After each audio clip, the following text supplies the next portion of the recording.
আসসালামু আলাইকুম।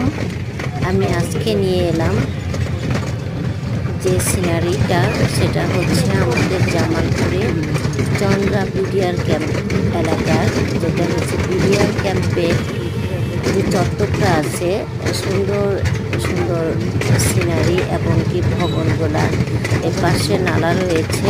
নালাটা খুবই সুন্দর এবং কি গাছগাছরাগুলো অনেক সুন্দর, দেখতে অনেক সুন্দর, পরিবেশটাও মনোমুগ্ধকর।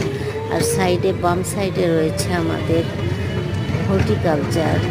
এখানে বিভিন্ন ধরনের ট্রেনিং হয়, প্লাস হচ্ছে বিভিন্ন ধরনের চারা পাওয়া যায়। আর যে নেম প্লেটগুলো রয়েছে বিডিআর ক্যাম্পের, এখানে অফিসাররাও থাকে। আর বিভিন্ন রকমের দোকানপাট দেখা যাচ্ছে। আমি তো এইদিকে এই রাস্তাটা দিয়ে যাচ্ছিলাম রিক্সার যুগে, তাই একটু শেয়ার